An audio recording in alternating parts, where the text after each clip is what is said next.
The 48 Laws of Power by Robert Greene. Law number 41. Avoid stepping into a great man's shoes.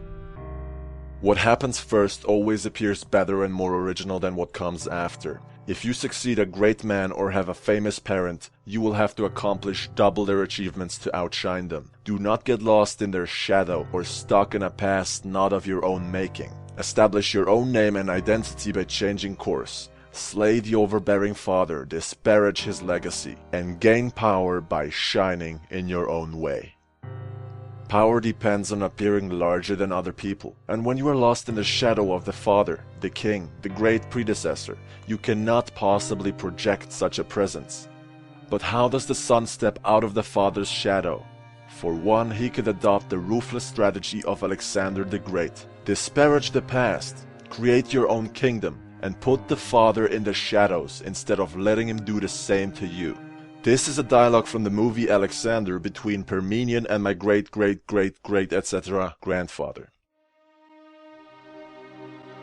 I pray to Apollo you soon realize how far you've turned from your father's path.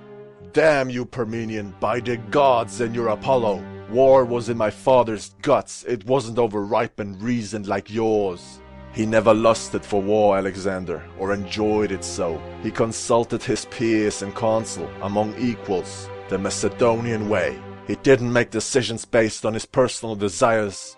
I've taken us further than my father ever dreamt. Old man, we're in a new world. It was played by Colin Farrell, an Irishman, so... If you cannot materially start from ground zero, it would be foolish to renounce an inheritance. You can at least begin from ground zero psychologically.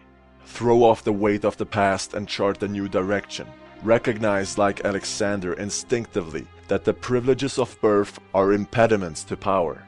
Be merciless with the past, not only with your father and his father, but with your own earlier achievements. Only the weak rest on their laurels and dote on past triumphs. In the game of power there is never time to rest. Louis XIV died in 1715 after a glorious 55-year reign. All eyes focused on his great-grandson and chosen successor, the future Louis XV.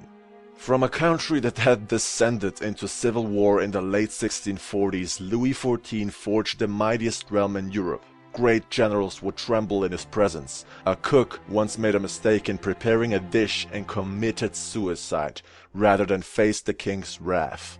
Louis had many mistresses, but their power ended in the bedroom. He filled his court with the most brilliant minds of the age. The symbol of his power was Versailles.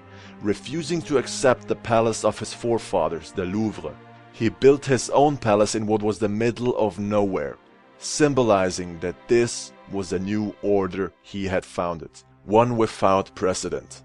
He made Versailles the centerpiece of his reign, a place that all the powerful of Europe envied and visited with a sense of awe. In essence, Louis took a great void, the decaying monarchy of France, and filled it with his own symbols and radiant power.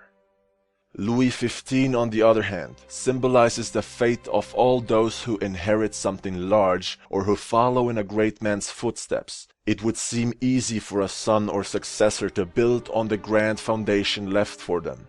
But in the realm of power the opposite is true.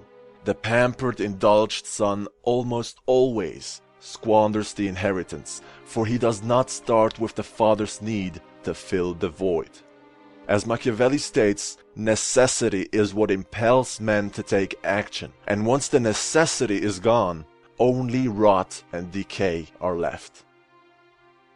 But when they began to make sovereignty hereditary, the children quickly degenerated from their fathers, and so far from trying to equal their father's virtues, they considered that a prince had nothing else to do than to excel all the rest in idleness, indulgence, and every other variety of pleasure. Niccolò Bernardo Machiavelli, see? Here's 5 reasons to bury the past. The past prevents the young hero from creating his own world. He must do as his father did, even after that father is dead or powerless. The hero must bow and scrape before his predecessor and yield to tradition and precedent. What had success in the past must be carried over to the present, even though circumstances have greatly changed. And the past also weighs the hero down with an inheritance that he is terrified of losing, making him timid and cautious. The question then arises, how does one bury the past? Power depends on the ability to fill a void, to occupy a field that has been cleared of the dead weight of the past. Only after the father figure has been properly done away with will you have the necessary space to create and establish a new order. Variations on the execution of the king that disguise the violence of the impulse by channeling it in socially acceptable forms. Perhaps the simplest way to escape the shadow of the past is simply to belittle it, playing on the timeless antagonism between the generations, stirring up the young against the old, and establish distance from your predecessor, which demands some symbolism, a way of advertising itself publicly, as Louis had changed the king's palace from the Louvre to Versailles. Essentially, the problem is the following. The overbearing predecessor fills the vistas before you with symbols of the past, and you have no room to create your own name. Lastly, the superstitious belief that if the person before you succeeded by doing A, B, and C, you can recreate their success by doing the same thing. You must go with the times, adapt and overcome.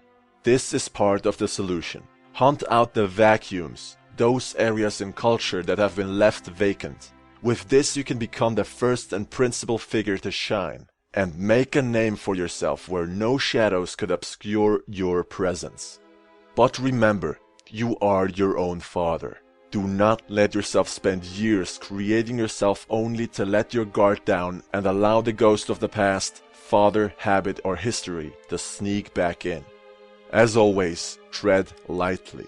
The past often has elements worth appropriating, qualities that would be foolish to reject out of a need to distinguish yourself.